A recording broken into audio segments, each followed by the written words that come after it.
Hey guys, thanks for joining me for another Dissidia Final Fantasy Opera Omnia video, and today we are going to talk about the next banners coming. So everybody's been talking about, we've got this question mark intersecting wills coming up on July 12th. It'll actually come out on like July 11th my time. And a lot of people have been suspecting it is Sephiroth and Aranea. Well, these banners have been soft confirmed, I believe, and I'm going to trust my boys at Dissidia Compendium, but I went on Dissidia Compendium to kind of research, because I was going to do this video, like, just assuming that this is what the banners are going to be. I went on Dissidia Compendium to look up their, upgraded stats for what they're going to be getting, and according to their data, they are set to be boosted characters on July 11th. So if Sephiroth and Aranea are indeed boosted on July 11th, that means they are indeed what is coming. So I do believe that we have confirmed that Sephiroth is the intersecting wills coming. Now, technically not 100%, but I'm going to assume that those boys at Dissidia Compendium know what they're doing and they've data mined it, so I'm going to assume that it is true. So let's talk about their banners and if you should pull or not. Now, I'm going to throw down another disclaimer, much like I talked about on one of the previous banners, which was the Lightning Beatrix one. Likewise on this one, a huge time travel banner, I think the side characters will be changing. But I will talk about this as if the side characters are there, okay? So let's go ahead and start with the Sephiroth side. So Sephiroth side would have Porum and Selphie. Selphie is the obvious, like, really god character to get, is the side banner character. She's one of the best characters to get. I feel like we've had Selphie kind of recently, so I actually would not expect her. But if Selphie's there, a ridiculously good LD-only character to go for. The other one is Palom. Palom is doo-doo garbage, so don't worry about Palom at all if he is there. If it is not those two characters, which actually I would anticipate it actually being something different, you'll have to use your own judgment, or you can hit me up in the comments or join my Discord. But really, the side banner character shouldn't be your driving force towards it anyways. So let's really talk about Sephiroth, right? Sephiroth, I know, is a huge fan favorite character for a lot of people, and because he's coming so early, I think this man wasn't supposed to come till like October, right? So it's a very early that we're getting him. He does, I believe, 7 or plus dumps on all of his attacks, so his damage is going up a lot. It's going to be very crazy. Sephiroth is able to inflict gold debuffs, which is very powerful. It means the enemies have no way to get rid of them, which is very, very good. The thing I've always absolutely loved and adored about Sephiroth is his BT effect, which will always set the enemy's brave to 1 after every action. Very abusable with characters like Dorgan that like to break a lot, or any characters that get benefits from the enemy's breaking, or if you just like to break delay. A lot to abuse with Sephiroth. I think he's an excellent, excellent character to go for.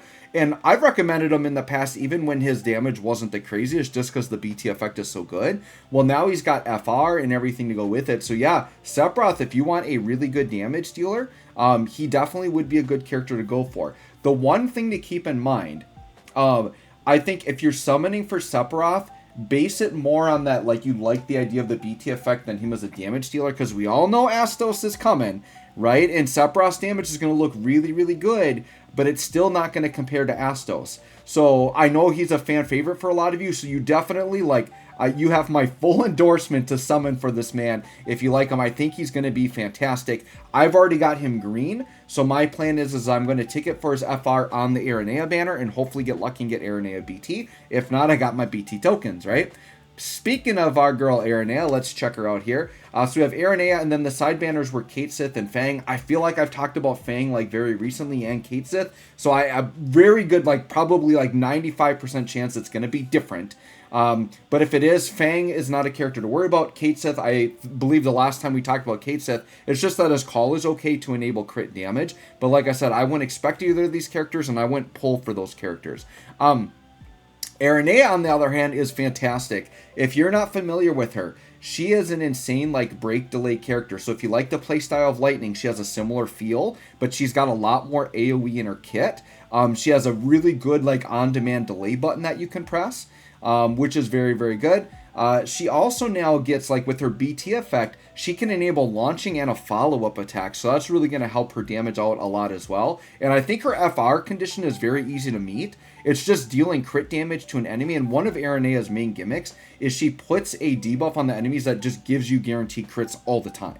So getting guaranteed crits, I think, is going to be very good. It's going to enable your party to get that automatically. And then the other one is just to have a stacking buff. It's a very common theme that we've been noticing. But any character that has like a Roman numeral buff that counts up would qualify for that. And then some overheads would count for it as well. But Aranea is going to get a big upgrade. I was looking at her kit. Most of her AoE stuff is getting 6 dumps, and other attacks get 7 to 10 dumps on it. So she's getting a lot more dumps on her attacks. She can still delay like crazy, do a ton of damage. So I think Aranea is also going to be a very, very nice character.